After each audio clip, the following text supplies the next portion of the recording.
بعد از چند ماه سکوت یک داستانی رو الان میخوام براتون تعریف کنم که باید چند ماهی بگذره تا بتونین هضمش بکنین، چون عین سوسکی میشه که روی بدنتون راه میره و مورمور میشید. من آدونیس هستم و امروز اومدیم با هم یک کتاب دیگر رو ورق بزنیم.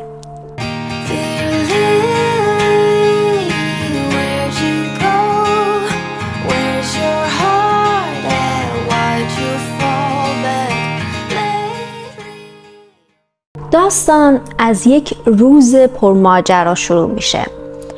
آقای سامسا کسی هستش که همیشه به فکر شغلشه، همیشه آن تایمه، همیشه برای شغلش خیلی زحمت میکشه، چون که ایشون یک بازاریابی هستش که باید حواسش تمام و کمال به شغلش باشه، باید آدمی باشه که تمام مسئولیت ها رو خودش انجام میده، نباید هیچ وقت غیبت داشته باشه توی کارش و واقعا همچین آدمی هست. یعنی نه اینکه بخوام اغراق بکنم، واقعا سامسا آدمی هستش که به شغلش که بازاریابی اهمیت میده.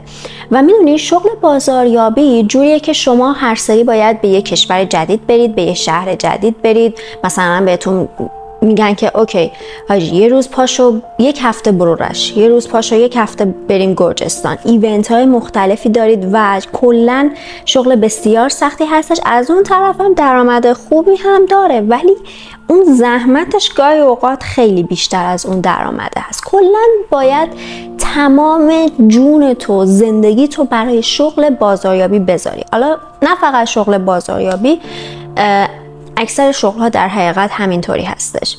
آقای سامسا یک روز صبح خیلی به سختی، یعنی خیلی عجیب بود که داشته به سختی بیدار می شده، چون که سامسا همیشه پر انرژی بیدار میشه و میره سر کارش، ولی اون روز انگار خیلی حال نداشته. همینجوری بیدار میشه میونه که ای بابا چقدر حالم بده، کاش اینوری بشم، یعنی اینوری خوابیده کاش اینوری بشم. هیچ سعی میکنه اینوری بشه ولی میبینه که نمیتونه. ای بابا چرا نمیتونم اینوری بشم؟ من کم کم که میگذره یکم احساس میکنه که پاهاش خارش داره. همینطور که میره که پاهاشو بخارونه میبینه که ای بابا حتی نمیتونم خمشم پاهامو بخارونم. انقدر سامسا با خودش درگیر بوده اول صبحی. و اینم بگم که سامسا عادت داشتش که همیشه در اتاقش رو قفل کنه، دوست نداشته که کسی مزاحمش بشه وقتی که تنهاست. وقتی که از سر کار برمیگرده دوست نداشته که کسی مزاحمش بشه یا کسی حتی بخواد کمکش بکنه که صبح بخواد بیدار بشه، چون همیشه خودش سر موقع صبح سر ساعت خاصی بیدار میشه و میره سر کار. اما امروز روز بسیار متفاوتی بوده برای سامسا، به طوری که کل خانواده نگران سامسا میشن که چرا سامسا هنوز بیدار نشده که بیا صبحونه بخوره حاضر بشه و بره سر کار. چون میدونی سامسا آدم خیلی مهمیه برای ما و پول میاره توی خونه و خیلی بده که نره سر کار. واسه همین پدر اولش مامانش میاد در اتاقشو میزنه، میگه سامسا جان نمیخوای بری سر کار؟ میدونی خب دیر میشه، بعد ممکنه اخراجت کنن و ممکنه ما درآمدی نداشته باشیم. و سامسا میگه چرا مامان، من الان بیدار میشم، دارم تلاشمو میکنم که از تخت بیام بیرون ولی نمیتونم از تخت بیام بیرون. بعد باباش میاد در میزنه، بعد حتی خواهرش میاد در میزنه که این سامسای تنبل چرا نمیره سر کار، چرا کار نمیکنه، چه معنی میده. بعد از اینکه خواهرش میاد در میزنه و هیچ کدوم موفق نمیشن سامسا رو بیدار کنن، در آخر سابکارش میاد زنگ میزنه، یعنی در اتاق سامسا رو میزنه که چرا نمیای بیرون، ما الان کار داریم، ما الان بهت احتیاج داریم، چرا نمی؟ اگه همین الان نمی بیرون اخراجت میکنیم ما. سامسا حواست به خودت باشه. حالا سامسا هم با این حال بد و اصلا نمیتونه تکون بخوره، اصلا نمیتونه پایی که میخوره رو بخواد بخارونه، تمام انرژیشو جمع میکنه تا بتونه از تختش بیاد بیرون، به علاوه تحمل اون همه استرس که نکنه از سر کارم اخراج بشه. سامسا با 1001 بدبختی تمام تلاششو میکنه تا به سمت در بره و در رو باز بکنه. میونه که بابا من با دستام نمیتونم در رو باز کنم. در آخر با آرواره هاش سعی میکنه در رو باز کنه. زمانی که سامسا در رو باز میکنه، کل خانواده از حیرت که سامسا چرا این شکلی شده نمیدونستن چی کار بکنن. معاون که میگه خداحافظ، یعنی اون مدیرش که از سر کار اومده بوده تا سامسا رو بیدار کنه که ببرتش سر کار، میگه من خیلی خوشحال شدم، خدا نگهدار، این شما و اینم سامسا جون. او میره. خواهر و مادر و پدرش میمونن با سامسایی که تبدیل به سوسک شده. بله، درست شنیدید. سامسای قصه ما امروز که از خواب بیدار میشه، پس از این همه زحمت، پس از این همه تلاش، ناگهان یک روز تبدیل به سوسک میشه و کسی که نانآور خانواده بوده الان کسیه که باید خانواده ازش مراقبت بکنه. خانواده هم کم نمیذاره این کارو میکنه. شروع میکنن پرستاری کردن برای سامسا، براش غذا می آوردن، جاشو تمیز میکردن. یه هفته اول همه خیلی خوب بودن، اوکی، سامسا حالش خوب میشه، الان تبدیل به سوسک شده، بعدن یه ذره شاید ازش پرستاری کنیم بتونه باز بره سر کار، بتونه باز، اب نداره بذار ازش پرستاری میکنیم، مراقبت میکنیم ازش. مخصوصا خواهرش خیلی هواشو داشت. اما بعد از گذشت یه مدتی، چون سامسا تبدیل به سوسک شده بود و خب سوسکا اینقدرن دیگه و خانواده دیگه رو نمیدیدن. یعنی مثلا یهو خواهرش میومد تو اتاق تمیز میکرد، سامسا رو میترسوند. خب به هر حال شما وقتی یک سوسک باشه توی اتاق و خواهر شما بخواد اون اتاق رو تمیز بکنه، ممکنه که زیر دست و پاش له بشید، ممکنه که تو جارو برقی برید، ممکنه که چه میدونم از ایوون پرت شید پایین. همه این احتمالات ممکنه، چون خواهرها که شوخی ندارن با کسی، میدونی؟ زمانی که یک خواهر عصبانی میشه دیگه همه یه سوسک ها. آره، سامسا نه اینکه بخواد، نه اینکه از قصد بخواد این کارو بکنه، خب به هر حال سوسکه و مادر خانواده‌ام از سوسک میترسه. یک بار سامسا ناخواسته مادرش رو ترسوند به خاطر اینکه خب سوسکه و پدرش از عصبانیت هر چیزی که از دستش پیدا کرد به سمت سامسا پرتاب کرد به قصد کشت و سامسا خیلی اتفاقی از دست پدرش فرار میکنه و زنده میمونه. یعنی اون خانواده که یک روزی داشتن ازش پرستاری میکردن تا این بچه زنده بمونه، الان قصد کشت این سوسک رو دارن و دیگه این سوسک رو برادرشون و یا بچهشون نمیبینن، یک سوسک میبینن.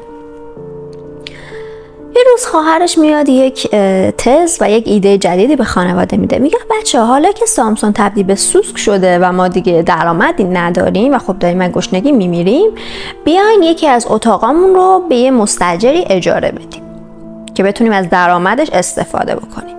آقا اینا هم همین کارو میکنن، یعنی یه مستاجری میارن و کلی براش آهنگ میزنن، کلی سرگرمشون میکنن که این مستاجرها از این خونه ها نرن، چون که منبع درآمدشون شده بود و تمام تلاششون رو میکنن تا این مستاجرها از وجود شخص یا حیوان یا حشره‌ای به نام سامسون با خبر نشن. چون اگه اونا بدونن که یک سوسکی در این خونه هست که زندگی میکنه و یه زمان اینجا آدم مهمی بوده ولی الان نیست، ممکن که مستاجرها فرار بکنن و درآمد این خانواده قطع بشه.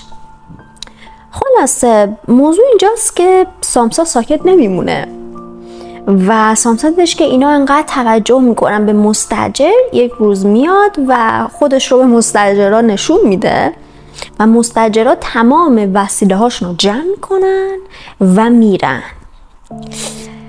و اونجا بود که سامسا بزرگترین اشتباه تاریخ خودش رو کرد.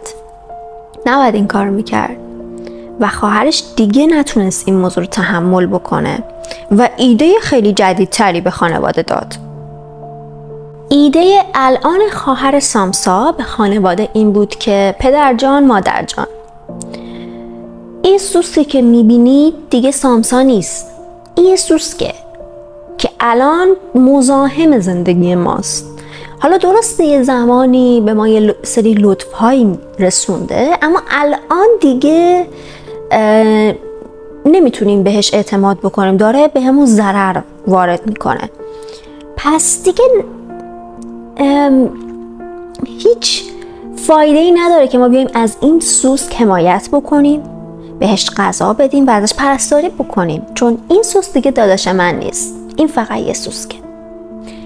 بعد از اون نه به سامسا غذا دادن، نه بهش توجهی کردن، نه حمایت عاطفی کردن، نه حمایت جسمی کردن، تا اینکه یک روز نظافتچی خونه در اتاق سامسا رو باز میکنه